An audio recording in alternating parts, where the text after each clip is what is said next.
साल 1962 के युद्ध में भारत की हार हुई। इस हार की असली वजह आज भी लोगों को मालूम नहीं है, क्योंकि इस हार की जांच की रिपोर्ट, जिसे हैंडरसन बुक रिपोर्ट कहा जाता है, उसे आज तक पब्लिक नहीं किया गया। इस रिपोर्ट को पब्लिक नहीं करने के पीछे बड़ा कारण ये है कि इसमें भारत की बहुत सारी गलतियों के बारे में बताया गया है। इस रिपोर्ट में क्या क्या कारण बताए गए हैं ये हम नहीं जानते, लेकिन जो कारण दुनिया के सामने है, हम उन कारणों को आपके सामने रखने जा रहे हैं। तो बने रहिए वीडियो के अंत तक, क्योंकि अगले कुछ मिनट काफी इंटरेस्टिंग होने वाले। तो क्यों भारत 1962 का युद्ध हारा था, आइए जानते हैं। भारतीय सेना की तैयारी नहीं थी।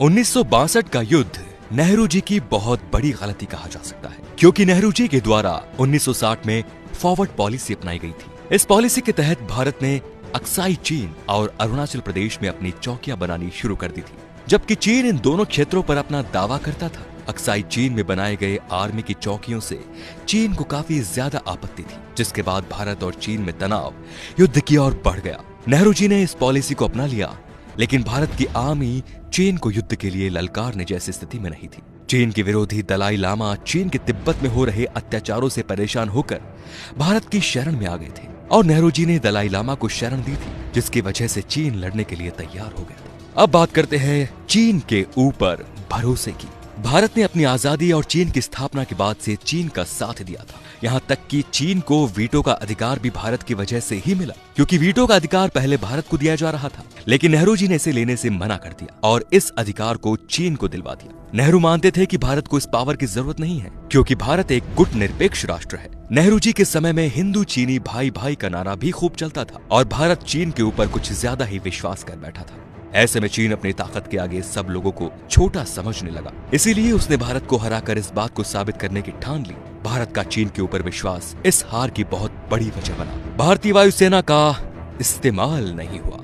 चीन के साथ युद्ध बहुत ऊंचे पहाड़ों पर लड़ा जा रहा था। इस युद्ध में चीन ने पूरी तैयारी कर रखी थी, जबकि भारत की तरफ से इस युद्ध की बिल्कुल भी तैयारी नहीं थी। इसके बावजूद भारत ने अपनी बहुत बड़ी ताकत इंडियन एयरफोर्स और इंडियन नेवी का इस्तेमाल ही नहीं किया। हालांकि चीन की तरफ से भी एयरफोर्स और नेवी का इस्तेमाल नहीं किया गया था। उस वक्त भारत के नेताओं की सोच ये थी कि अगर भारत एयरफोर्स और नेवी का इस्तेमाल करेगा तो चीन भी एयरफोर्स का इस्तेमाल कर सकता है, जिसमें चीन भारत के शहरों पर भी बम गिरा सकता है। इस लड़ाई में आम नागरिकों को बचाने के लिए सैनिकों की बलि दी जाती रही। भारत सरकार का यह फैसला बहुत गलत साबित हुआ। अब बात करते हैं कमजोर लीडरशिप की। इस हार में बहुत बड़ी वजह कमजोर लीडरशिप को भी माना जाता है। जवाहरलाल नेहरू ने उस वक्त के रक्षा मंत्री कृष्णा मेनन पर बहुत ज्यादा भरोसा किया। युद्ध की स्थिति में सही फैसला नहीं ले पाने के कारण भारत को चीन के साथ लड़ाई में हार का मुंह देखना पड़ा। उस वक्त के आर्मी चीफ और जनरल बीएम कॉल का इस हार में बहुत बड़ा हाथ रहा, क्योंकि वो नेहरू को सच से अवगत नहीं करवा पा रहे थे और युद्ध के मैदान में सही रणनीति बनाने में भी नाकाम रहे। उस वक्त की सरकार सैनिकों को मॉडर्न हथियार और लड़ाई के लिए जरूरी सामान तक मुहैया नहीं करवा पा रही थी। भारत के सैनिक जब इतनी ऊंचाई पर चीन के सैनिकों से लड़ रहे थे, तो उनके पास ठंड से बचने के लिए गर्म कपड़ों तक का भी अभाव था। हर तरफ से चीन ने हमला किया। भारत इस लड़ाई को बहुत ही छोटा डिस्प्यूट मान रहा था, लेकिन चीन ने इस लड़ाई के लिए पूरी तैयारी कर रखी थी। उसने अपना पूरा सैन्य सामान, हथियार तिब्बत में जमा करने शुरू कर दिए।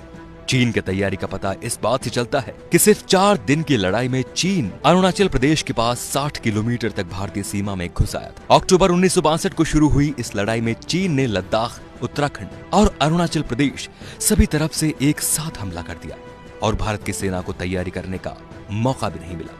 इस वक्त में भारत के दोस्त अमेरिका और रूस भी भारत का साथ नहीं दे सके, क्योंकि दोनों देशों में क्यूबा मिसाइल क्राइसिस शुरू हो गया था, जिसके खत्म होने तक बहुत देर हो चुकी थी। भले ही इस लड़ाई में भारत की हार हुई, जिसके कारण कई हो सकते हैं, लेकिन इस लड़ाई से भारत ने बहुत से सबक सीखे हैं। भारत को सैन्य ताकत की अहमियत का पता चला। इस लड़ाई के बाद चीन और पाकिस्तान में दोस्ती हो गई और भारत के लिए 2 दुश्मन हो गए। आज भी चीन भारत को 1962 का युद्ध याद करने के लिए कहता है।